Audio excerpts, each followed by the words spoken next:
I need support staff to clear the room. Stand up and walk, now. Hello and welcome to The Watch. My name is Chris Ryan. I am an editor at TheRinger.com, and joining me in the studio from London, dead by lightning, it's Andy Greenwald. I haven't seen a lot of lightning here. A lot of rain. Yeah. A lot of clouds. Yes. A lot of storming. We've had a lot of really just right into the BBC shipping forecast here for our listeners. What's up, man? It's Chris and Andy. This will be our last show from London.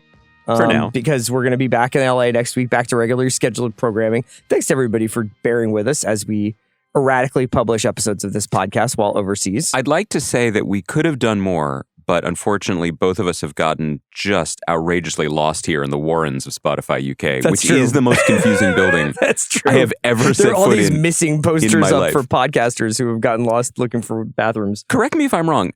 To get out of the studio we're in now, I could turn left or take a series of ramps and end up in the same place. It's funny you should mention that. Just really quickly, you can email us at thewatch@spotify.com. You can follow us at The Watch Podcast, The Watch Pod? The Watch Pod. The Watch Pod _ Instagram. You can watch us on the Ringer-TV YouTube channel and on Spotify, where you're hopefully listening to us.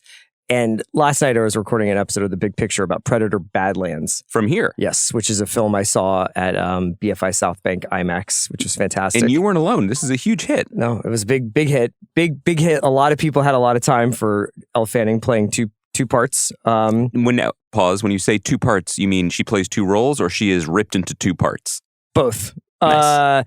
Anyway, so I was recording the pod, and as I was leaving last night, I was just like, goodbye, and walked into one room, and then all of a sudden, like, my badge didn't work on one door, and I was like, well, here I am in this other hallway. I'm sure at the other end of it, I should be able to get out, swipe, and like, I increasingly was able to swipe through one door, and then when that door would close, no longer be able to use it, and getting into smaller and smaller confined spaces until I found myself in like an office lobby somewhere. I want to be clear that upon check-in just now, as opposed to in LA where they are very, very strict about entry and monitoring things and having a little sticker with my bad picture on it that says Kaya's name just in case I need to be returned to my master. The guys here My dark master. were like, go ahead. And we were both like, do I need a sticker of some kind? And they looked at me the same way the dudes at the edge of the labyrinth looked at Theseus, and they were Team Minotaur. They were like, it's fine. Good pull. It'll work itself out. You know what I mean? Like, they're like, either you'll come out or you won't. But we're not that worried about proprietary IP. Andy, I had a couple things for you today. We're going to talk a little bit about Death by Lightning, which is a new series on Netflix. Excited to talk about that. Starring Michael Shannon and Matthew Macfadyen. Macfadyen? How do you pronounce it? Macfadyen? You could throw in a little Y, I think, to I try to, zhuzh like, it. just at the end, throw the slider. Yes. But I mask it, That's what I... you know? First of all...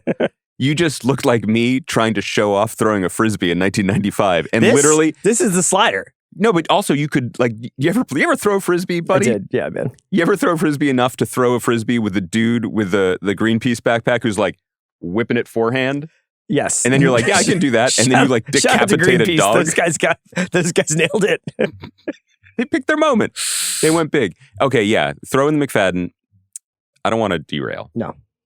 But... at the top of show, can I just say one thing?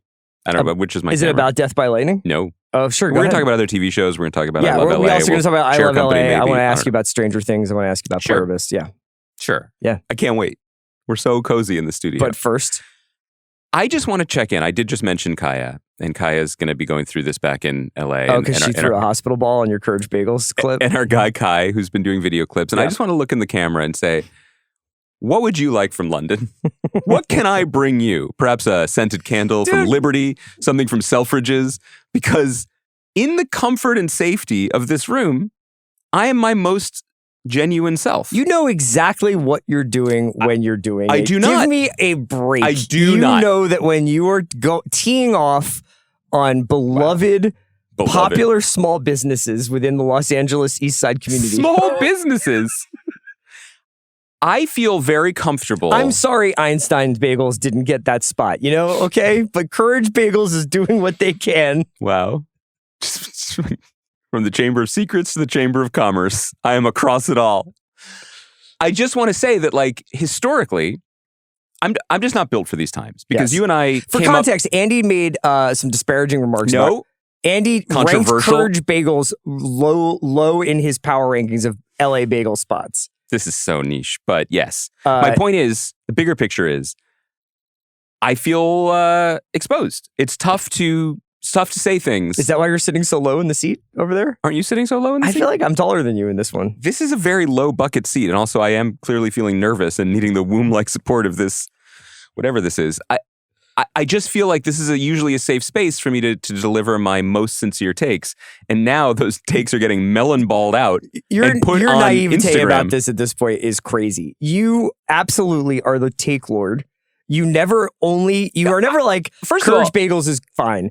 You're like, that's how I live my you life. either love something or you hate something. And Kai being good producers, they focus on your hate. They focus on the dark side of the force. No. Post the love. Let's get what happened? What's wrong with a 12,000 eyeball clip? You know what I mean? What's wrong with a nice clip being like, I Love LA is pretty good. We also put that one out last week. I saw that. There was a clip where you were like, it's nice having a show like this. Yeah, and I'm that like, one didn't do numbers. I'm like, it's pretty nice.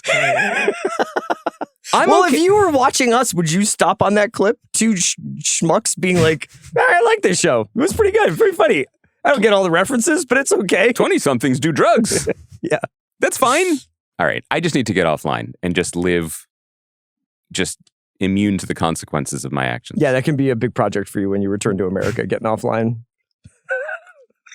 Well, I hear the government's working again, so I'm good. I can just visit some national parks. I was in the hotel lobby this morning, and a guy was explaining he was American, but his mother was Norwegian, and I felt like a lot of the Norway had gotten into him, where he was very direct and sort of straightforward about the government shutdown in the States. And he was explaining it to the concierge or the front desk person at the hotel. And he was just really like, well, we'll see. We'll see when they actually get back to work. I don't know. So he's results oriented. Yeah, exactly. Well, Congress has been killing it. When it comes to air traffic control, I am results oriented as well. Especially since we are both about to experience the glories it's an of A-B internet. kind of thing. That's fair. Greenwald, I wanted to ask you a little bit about Stranger Things. I think I've done some temp checks with you recently. These are sort of pointless because I know you haven't really watched much past season 2, right? Yeah, I apologize. I know it is the biggest thing. I don't think you have to apologize because one thing that I don't think we actually talked about the trailer, which came out a couple of weeks ago. It's quite long. I didn't even watch it. And it is a really interesting indication of how much this show has changed over its just astonishingly long run, even if not that many seasons compared to the amount of time it's been on the air. It's been 10 years, I think. Yes, exactly, because the first season was a sensation as The Ringer really started to publish. And that was one of the first things that we kind of seized on as... I remember that, as like a kind of pop cultural artifact from that era. So the trailer comes out, and the trailer looks way more James Cameron than Amblin, Richard Donner, Goonies. Wow, that's fun 80s kind of kids hanging out. Now we're adult 80s. Yes, and it has way more T2 Terminator vibes than anything like The Explorers or Goonies or Stand By Me or whatever.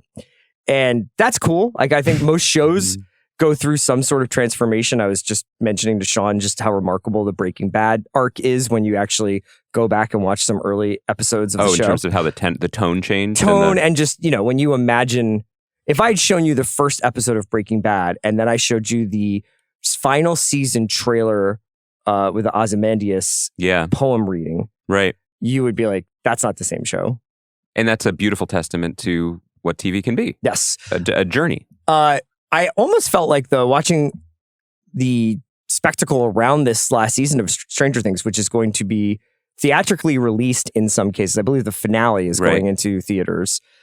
Is being released over the course of Thanksgiving, Christmas, and New Year's in big chunks.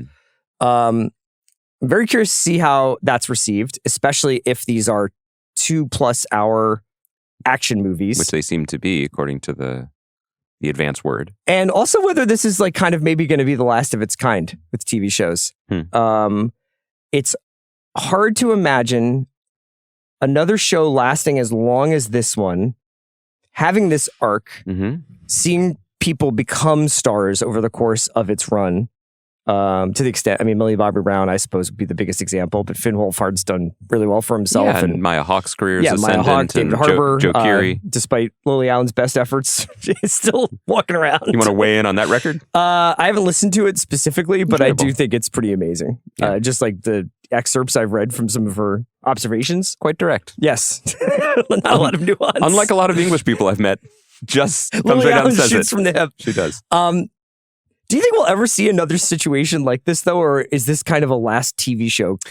Well, and maybe even the last gasp of blockbuster TV. It's interesting. It's an interesting question. I think that there's a couple ways to approach it, and one is I have to confess I do apologize to you and our listeners that I did not make good on I'm sure I promised at some point to catch up. The truth is I did think that as my older daughter sort of aged into it, she might get into it, and then I would have a way in. Yeah. She got close and then did a hard left at the Wednesday fork in the road. So I've been watching that. Well, I've not done Stranger Things. So that's data point. That's in my defense, I guess, if anyone will accept it. I think one of the most remarkable things about the Stranger Things, well, there are two. One is that it is, despite its obvious influences, it is original IP. And it grew into blockbuster status and in a way earned this send-off, that there was enough demand, there was enough interest to both have these giant-sized episodes, but this giant marketing push. I mean, it's taken over even here in London. It's everywhere. And the run times, et cetera, et cetera. The other thing is, I'm sure Netflix, if you asked Netflix like for a do-over, they would not have wanted the show to take 10 years. But it is a really interesting snapshot of audiences growing up with something. Yeah. To your point, like, would the show have been able to make these tonal shifts if the children hadn't become like adults pushing 30 while making it? Yeah, Finn Wolfhard's going to play Paul Westerberg. I'm interested. But also just that the audience itself has grown into maybe a mature audience who can handle the bigger themes that they seem to be playing with. I think that's all pretty interesting. It was never a cheap show, but it definitely fit an older paradigm of big genre pieces in that it started small and expanded and grew into something massive. Mm-hmm. You could say that's because of the Duffer Brothers' expanding ambitions or ego or actor salaries or talent or whatever, but that's the arc it took, which is not that dissimilar from Game of Thrones, which, as we love to point out, was mostly people in rooms until the dragons got big. Yes. The precedent now for launching this stuff is a little bit inverted. It does feel like it has to start big and then stay big, which is really, really, really challenging. Mm-hmm. Challenging from a production standpoint, challenging from a network spend standpoint, and challenging from an audience standpoint, I think, as we're learning with the long delays in House of the Dragon and stuff like that. So it is weird to talk about something as unique and as uniquely fraught as Stranger Things' production has been and say, a classic example of TV doing what it does best. But if you squint, maybe? Yeah, or I think that this will go down as a time capsule piece from a very specific era of TV. Obviously, this was the first big breakout hit that Netflix had that was owned and operated by Netflix. Before that, they had been a buyer of shows and then aired them. Right. This is the first significant hit of their own. I believe they purchased House of Cards from someone else too, right? Oh, House of Cards was MRC. Yeah, they were out. They announced themselves in the marketplace by outbidding for things and then partnering and giving for things. Full 2-season orders. Before. That's how Netflix, at least in terms of the anecdotes, that's how Netflix took House of Cards from HBO, right? By guaranteeing 2 seasons. But then I was thinking about the other shows out there that have maybe been big hits since. I don't know, not even that Mad Men comparatively was as big of a hit as something like Stranger Things, but in that post-Prestige era where you get into the peak TV and then maybe even post-peak TV, if you want to call it that, mm-hmm. You more often than not see something like Yellowstone, mm-hmm. which even though it became a phenomenon and will have spin-offs and, made some careers, ended more with a fizzle than with a bang.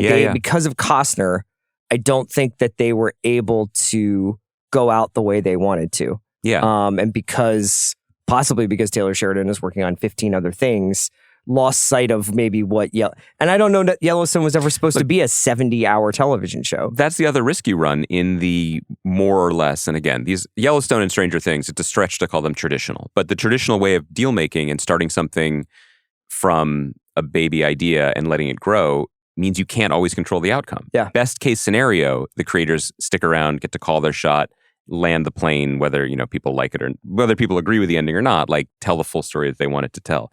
It is just as likely that you could lose audience. You could lose the plot, metaphorically speaking. Your star could decide to make a 2-part, spend his own money making a 2-part Western that, did the second part ever come out? No, but it is being released on physical media.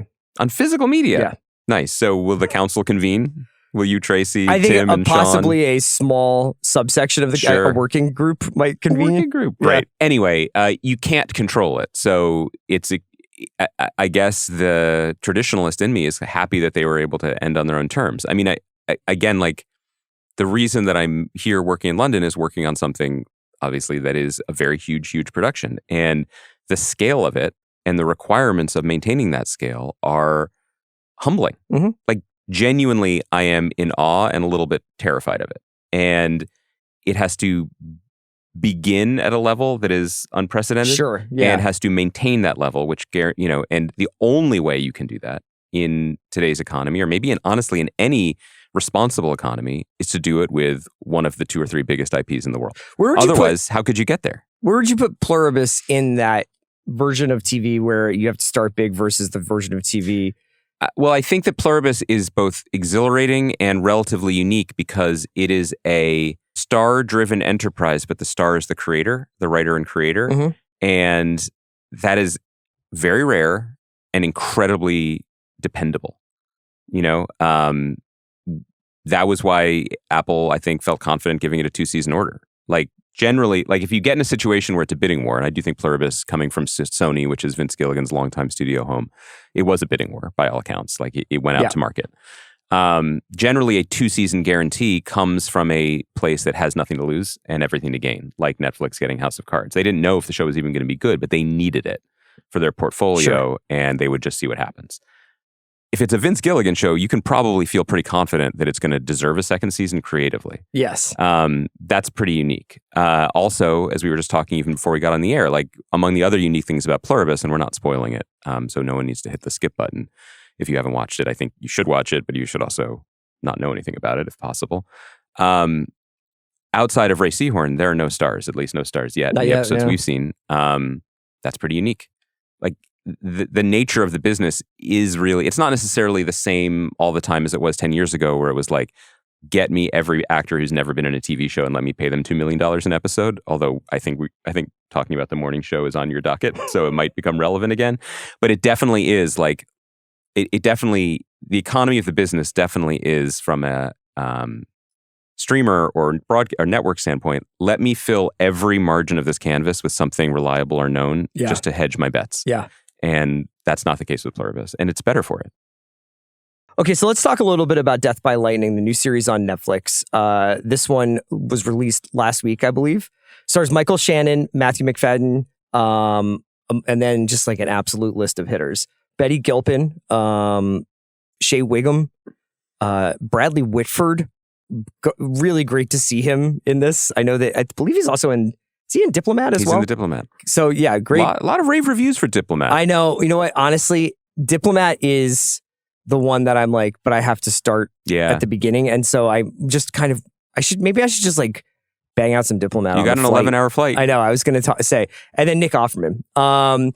This comes from a creator named Mike Makowski, who people may have seen his HBO film with Hugh Jackman called Bad Education. He's written out a couple of features as well.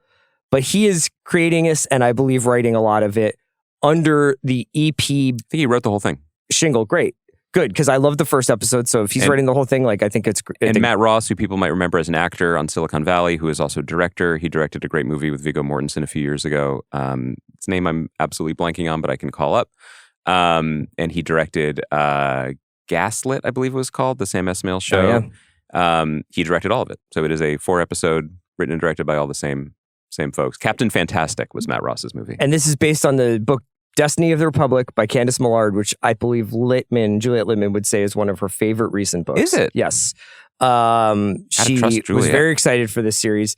And I went in knowing about as much about this period or this specific president, which is James A. Garfield, his fate, which is decided by Charles Guiteau, Guiteau, played by Macfadyen. And kind of like also about Chester A. Arthur and Ulysses S. Grant. Like I basically am like right there in the Civil War. I got it pretty. You're good. I'm pretty good. And then I go west. My interests go west. That's right. 1870s, 1880s. I'm much more interested in Your Lonesome Doves or what have you than I am in what was going on in Washington, D.C. And I just never got taught this era. So I almost went into Death by Lightning about as blind as I went into Pluribus. I feel the same way. And I was just like, here's what happened when I turned on this first episode. Written by Mikowski, directed by Ross, obviously. And it's set in the 1880s, in largely in Chicago for this first episode, but in and around the Midwest in that era. And then to DC. Yeah. Yes. And it's set during the Republican National Convention, which is supposed to be a layup renomination for Grant for his third term. Yeah. Good for him. I hope that never happens might again. Be relevant again. We don't know. And, there's just supposed to be a couple of sacrificial lambs who stand up and try to make some points, but they know that Grant's going to get his nomination, and he is being essentially managed by Shea Whigham's New York senator, who seems like a real character. Roscoe Conkling. And he is kind of old party politics style. Like, everybody gets a job, but then they deliver their votes. Michael Shannon, playing James A. Garfield, stands up, gives a very stirring speech about how they're the party of Lincoln. They should be the party of the working man, of every fireplace in America matters, and the people lying in bed at night need to know that the people in Washington care about them and have the same principles. He talks about affordability. He talks about his favorite halal carts in Queens. Buses are free, It's pretty inspiring stuff. First, we got to invent the bus, then we're not going to charge for it.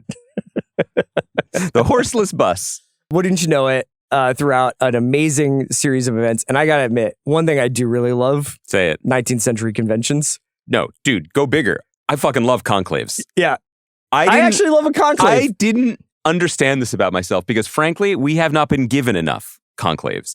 And I will include the film Conclave, which I was mixed on, but the part of it I liked most, the titular conclave. So you get me a scene of a bunch of people in a room talking about who should win, and then you lock them in, and it gets a little hot, gets a little tight in there, nerves are frayed, backroom deals are happening, and one hero rises to meet the moment. And it's always that, why did he get one vote guy?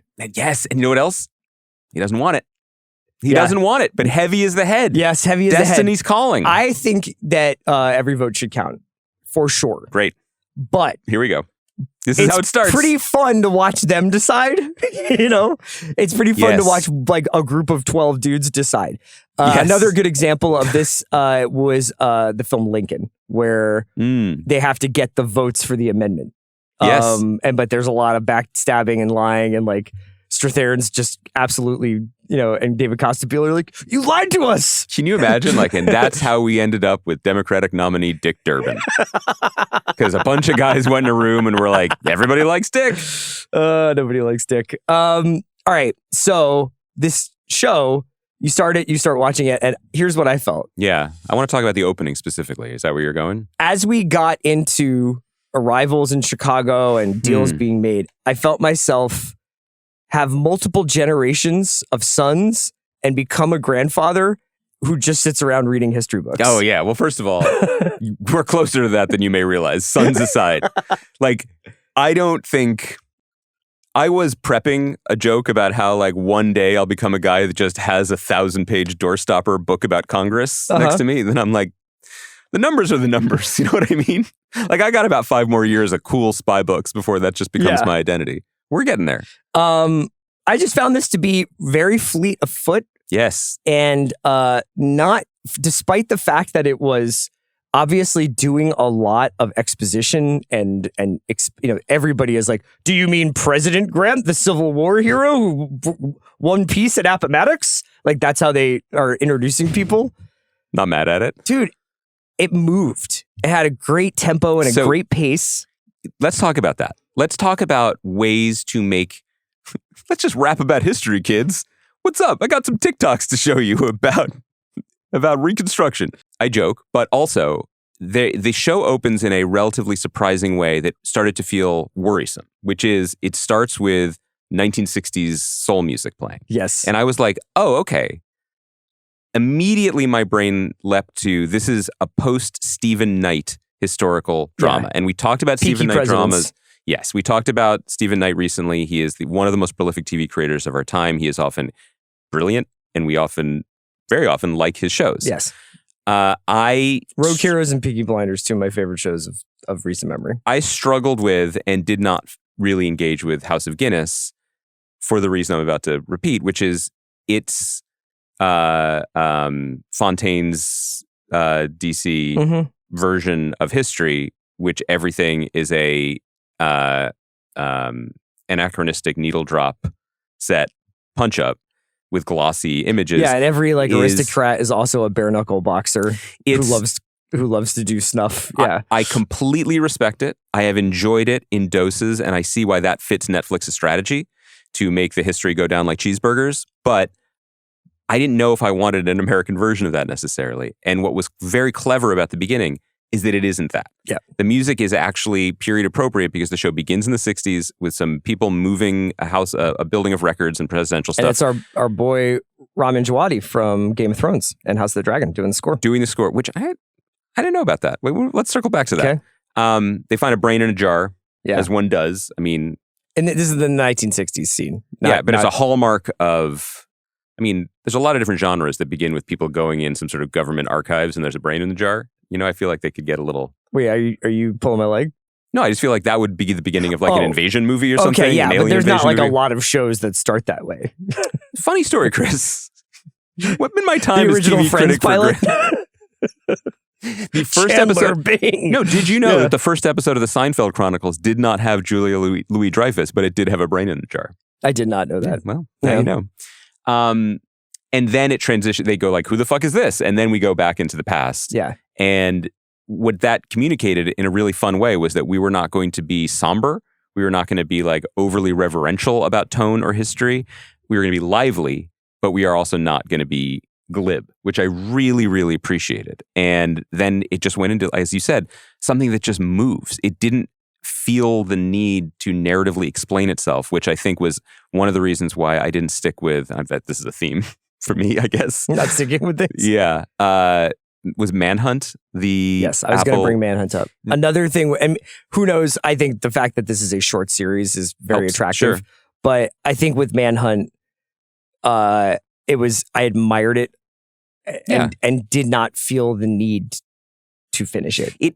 And again, I would like to know more about the genesis of the show, and maybe we could talk to people involved in it, because Mike Mikowski, if you look at, he's a very young writer and creator. He's 34 years old.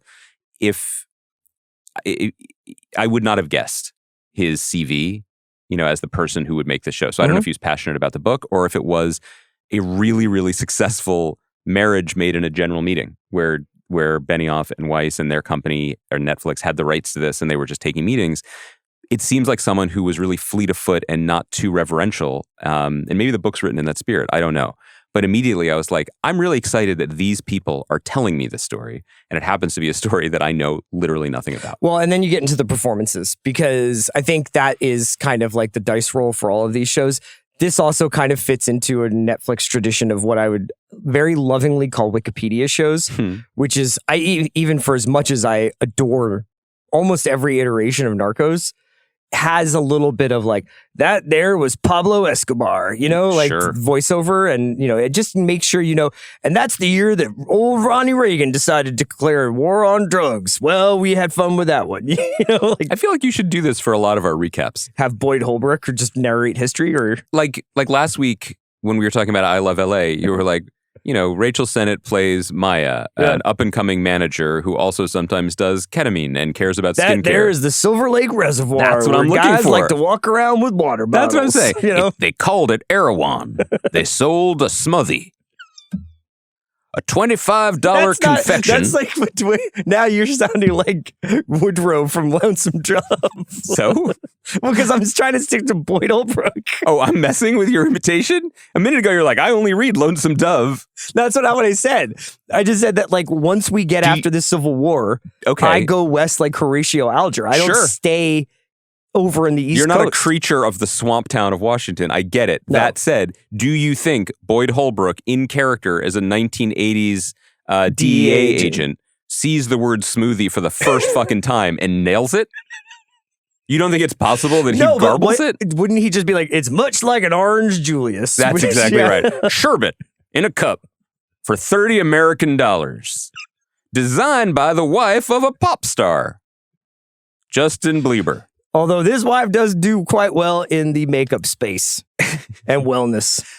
I believe she's what's called an influencer. Pablo Escobar liked wellness of another kind. Knows wellness. Anyway, Death by Lightning. Quick, say something controversial about a bagel store. Let's go mega viral. Yeah. The cast of this show and what the cast is doing. One thing that's sometimes difficult with any show that you're going to start with two people on a collision course, but they're not going to have a ton of interaction, at least early on, is making sure. This was an issue I was always kind of curious with Task. Yeah. Ruffalo and Pelfrey kind of famously did not have very many scenes together and barely saw each other during production because they were shooting on different, ends of the city, or because they were shooting in different locales or whatever. And they were like, it was kind of always wondering, making sure that we're in the same show, making sure that we're doing tonally something that is in the same show. And complementary. And I think that this show so far is doing something wonderful with its two leads. Macfadyen is incredible in this first episode. Yeah. Playing someone who is essentially looks like a small-time hustler who's been in and out of prison and in and out of scams and deals that fall through and is always looking for a get-rich-quick scheme, but in his mind is a man of ambition and is a man of big dreams and is looking for someone to recognize that in him and give him the opportunity. He's constantly going up to people and saying, I have an opportunity to give you if you give me the opportunity to make some and to money. be seen by you. Exactly. And he is essentially banging around Chicago, living with his sister, but is, I think, before he's released from prison at the beginning of the series. Before we had like a diagnosis for it, would probably be bipolar or something. Obviously has episodes of darkness, episodes where there's a moment later in the first episode where he is chopping wood manically and nearly swings the axe at his sister, who is pretty much the only person in the world looking out for him. Played by Paula Malcolmson, who you might remember from of Deadwood, which is worth mentioning as an influence on this show, because I think if you wanted to know the equation of this series, it would be basically Gilded Age by way of Deadwood. And I just thought that the energy that he was emitting was absolutely electric. And if Michael Shannon had been doing the same thing, like twitchy kind of it would have been too much. Totally. But Shannon is doing stock still, man of Lincoln, farmer, has a great family, cares about like the right kind of thing. Decent but unambitious. Yeah. And it allows Shea Wiggum and Bradley Whitford to eat scenery. And Wiggum has this great scene in the first episode where he takes a piss and then he's like, takes off all of his rings before he washes his hand. And that's like, I think that was my favorite scene in the episode, So when good. he's just sort of like, you should have stayed on that farm, So look, this is, to me, honestly, a pretty easy recommend. Very easy. Did you have any other thoughts on it before we go? I had one more I wanted to give you. Well, I think the performances are just great. Yeah. I think it's just great to see, first of all, elite facial hair acting by everyone involved. Can't possibly do better. It is a example of something that is just clearly elevated by the actors who are available to it. Because when you cast Shea Wiggum, and as you said, it's everyone is perfectly cast. It kind of reminds me of like American Masterpiece Theater or something. Everyone is perfectly cast. Everyone is firmly in their bag. Yeah. But there is a directorial and producerial hand here, because I think you characterized it well, that like you can only spin Shea Wiggum at that velocity if other people aren't spinning as fast. Yeah.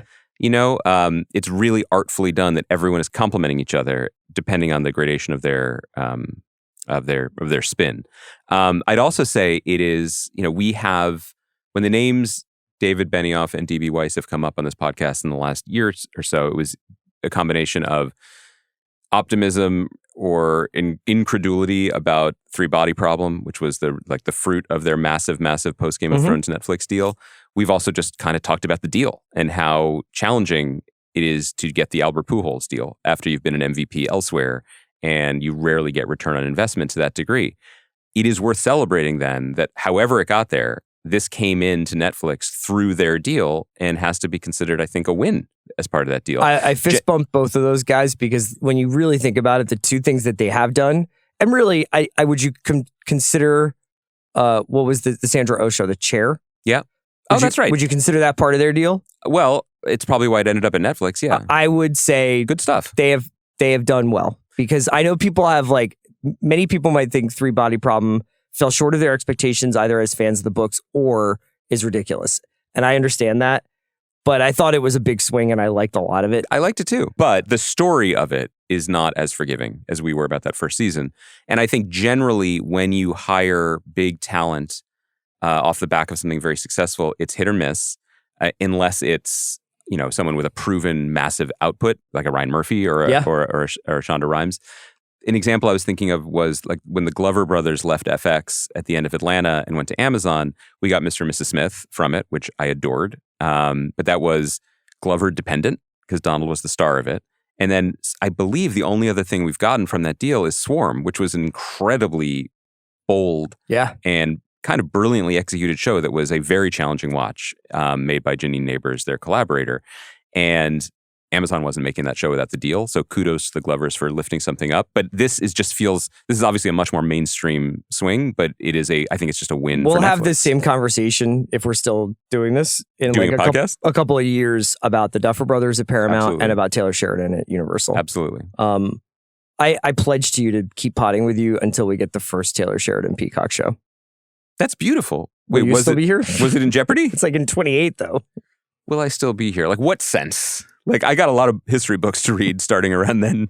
So it might really jive with my retirement. Also, Kaya's out here trying to get me just put on the IR. Like I don't know if I'm going to be free to give takes. Okay, so big watch recommend to really this. liked it. I will just say if I to not glaze this thing the entire time. Yeah. I could tell it was Budapest. Because of the regressive politics off camera? Well, I think it did a wise job of, I enjoyed the convention hall shot, even if it's obviously like digitally replicating the first 50 guys into eternity there. And apparently, what? Just replicating the first 50 guys into infinity.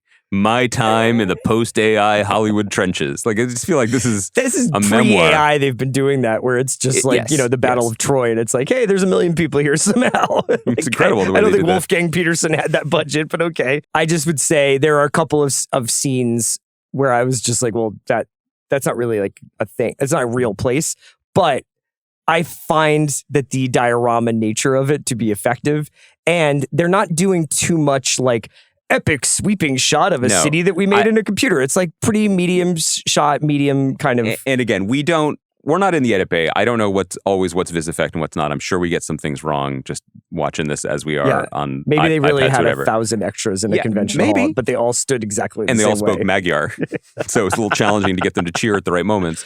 No, that was one of my issues with Manhunt, which was it really felt CGI-y.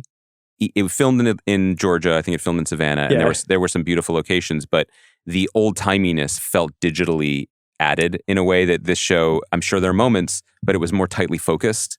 And also, because the writing is the way it is and the performances are the way they are, it's just making aesthetic choices in a more consistent way. I have to tell you something. You don't know shit about CGI until you watch this season of Morning Show. Just in terms of actors being in the same room or what?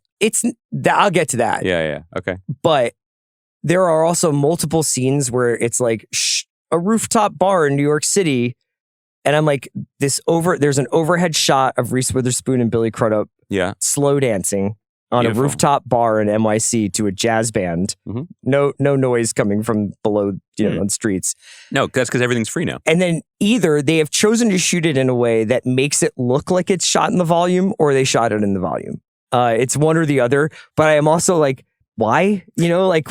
Also, why are they slow dancing on a rooftop hotel? Is there a moment that they were like, they wanted to prove, like holding up a newspaper in a hostage video, they wanted to prove they were in New York.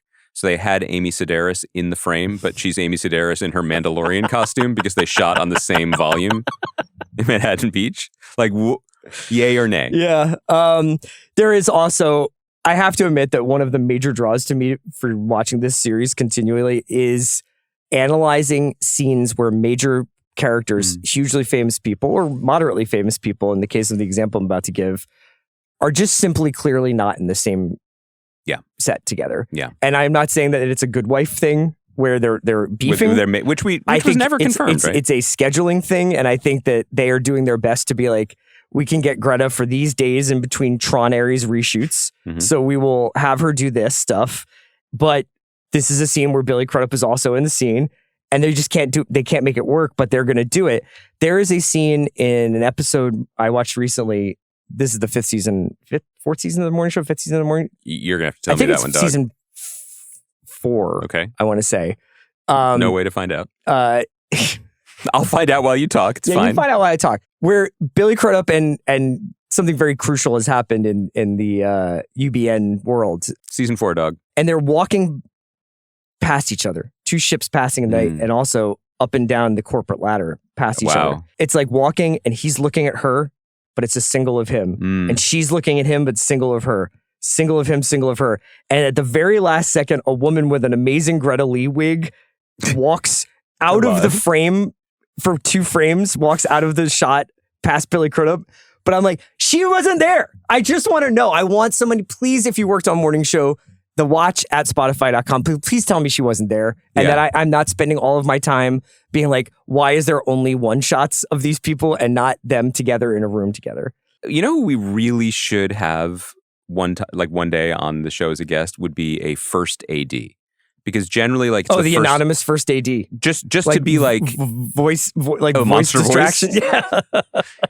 Yeah. But not to like get dirt specifically about a show. Although obviously we'll take dirt. What's the email address? The watch at Spotify.com. Yeah. Because of scheduling, like what a modern nightmare it is to schedule stuff now that everybody is working on lots of things. Now that everybody has positions that they're supposed to be delivering on, and that. Because of the nature of TV shows, there are very few shows that have their cast under contract for multiple seasons in first position anymore. Yes. And one of my favorite examples of this is Aaron Pierre is on this season. Great. He plays Marion Cotillard, who is sort of also the on the show. Sherry Redstone-esque figure running the network, or who owns the network, or family, the Dumont More family. Like Sherry Redstone. Every once in a while. Okay. You look up from your Robert Caro book and you're like, more like Sherry, am I right? Still got it. He plays her husband. He is a art dealer, like art world connector, for rich guys who want to get into such art. A sick job. He is shot. His scenes are almost exclusively shot in a gorgeous loft somewhere where women routinely walk in and say, "Make me a drink." And his drink setup is like better than most bars. So like he starts just pulling out Campari and gin and like making Negronis, but has like all this fresh fruit to peel. And I'm like, how many women are coming by asking for Negronis that these oranges wouldn't go bad? Oh, interesting question. You don't think the oranges are replaced regularly? Also, oranges are, shelf stable for a while. Are they? I don't really have any oranges at my house. You also have scurvy. Go on. There's also a major plot line in this season about Greta Lee's character developing an AI to translate and to replicate like the personal images and voices of the newscasters so that people can watch the Olympics in any language and Bradley Jackson will still be their host or whatever. Right. But then that AI goes bad on her. Oh, no. Wait. Well, because throughout the season, she's been like... He went bad faster than those oranges. There's been all this like voiceover from Greta Lee's character, Stella. And you're like, I don't know, this seems like an excessive amount of like random monologuing from her. And it turns out she's been talking to her AI all season. And then the AI is like the true reflection of her like insecurities. Oh, shit. And it's like a crazy racist AI.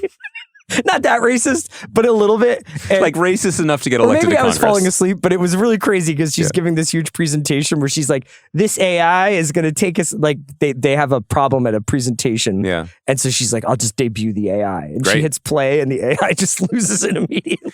Could you describe that scene the way Boyd Holbrook would describe it? I can do you one better. Yeah.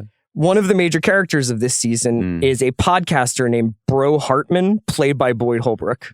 Stop it. It's like a Joe Rogan / Morning Zoo guy who is speaking to the manosphere. I never want to watch the show. I only want you to tell me about it. And he, at one point, is asked after, I can't remember who falls through, Chris, who's like one of the other newscasters, gets accused of using steroids during her Olympics. So Boyd Holbrook's character is going to have to step in and like host the Olympics. Okay, listen. And then he says, I'll do it, but only if you let me host the presidential debate. And they're like, okay. And then... Okay. Can I stop you for a second? Can you name the current news anchors for the major broadcast network? Because this show seems like it really puts a lot of pressure on... David Muir. He's now the eminence Grease of newscasters. He's Nora been doing O'Donnell. Where's she? She's CBS, isn't she?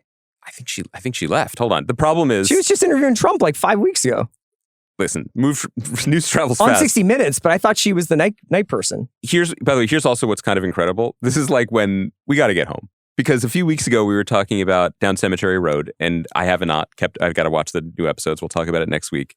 And we were like, man, that one actor, again, no way of knowing who he is really tall. And you were like, how tall is he? I was like, I bet he's tall enough. Google. He's like 1.12 meters or whatever. Yeah. And then we were like, no way of knowing how tall that is.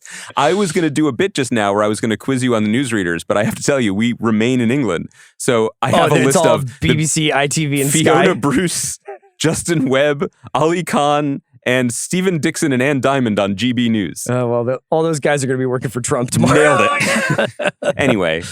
I just wanted to let you know that's where we're at. Also, in the meantime, Tom Lamas. Bradley Lamas, Jackson, who's NBC. played by Reese Witherspoon, who has been in like 4 scenes with other actors this season, is working with Mark Duplass's Chip Black character, who used to be a producer on The Morning Show, but is now a documentary filmmaker.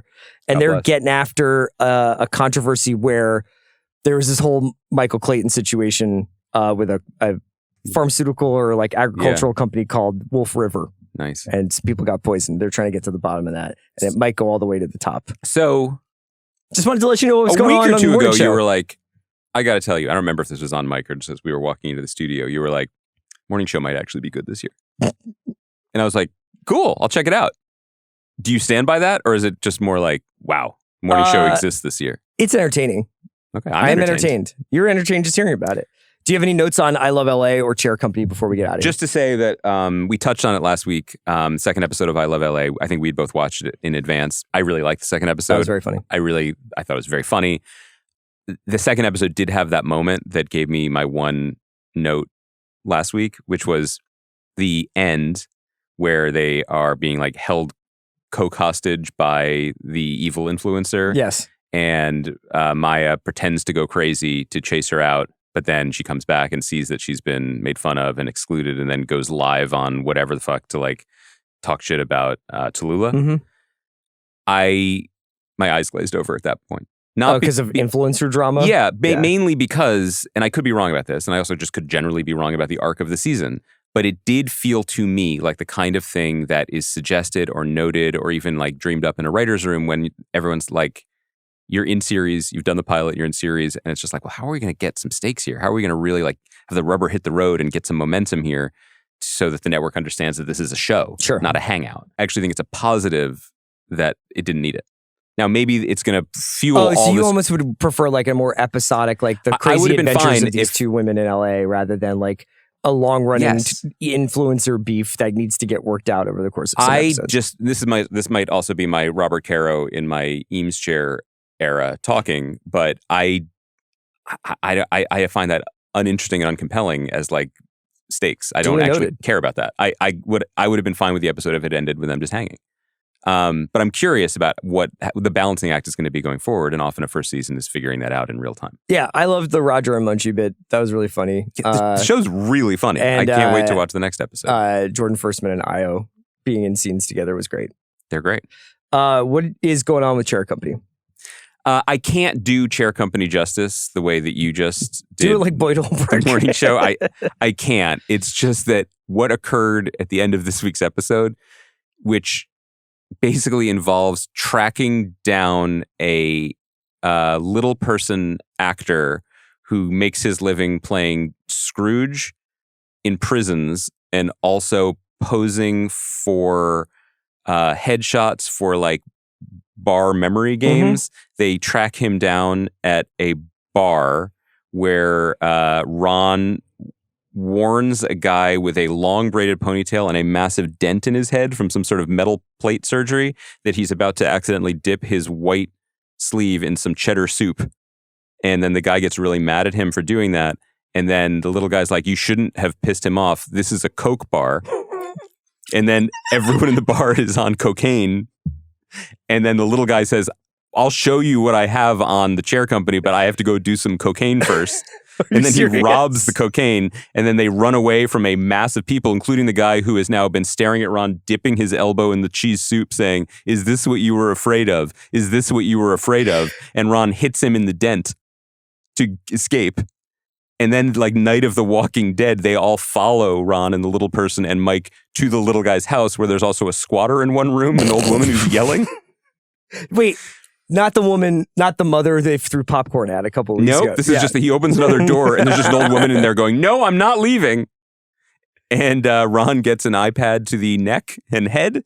And also there's a very, very large man with a very unique torso having an affair in the basement. When Ron walks in on them, says the only way we're getting out of this is that if you have an affair with her too and I film it. Does he say an affair? I think so. Or you cheat too. He's like, I'm a married man. He goes, you cheat too.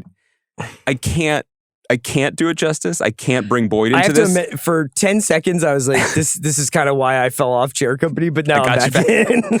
It is so unique, and I have not even, and I won't, for our beautiful listeners who need to see this themselves. It ends with something that I can't describe. And frankly, I've never seen on television before. It is a very, very, very special show that we may never see again.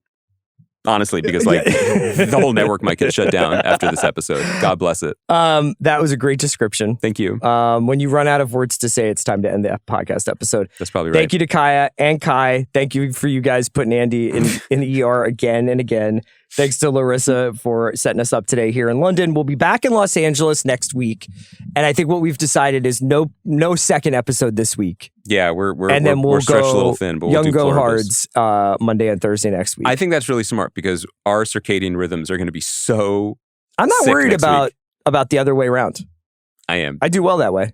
Like, just for the record, I've been away for 6 weeks. Yeah. And I immediately have to take my children to a school play that goes until 9 p.m. Like Friday or Saturday. Saturday. So I think it's going to be interesting. I would just like to pre-apologize to the cast of this youth production if there is just a man snoring. You think they're listening? Do you recap little people doing cocaine? Kaya, clip this. I'm so sorry to the cast of Agatha Christie's. I don't know what it is. Okay. Yeah, I'll do my best. Thank you for listening to The Watch. We'll be back next week. God save the king.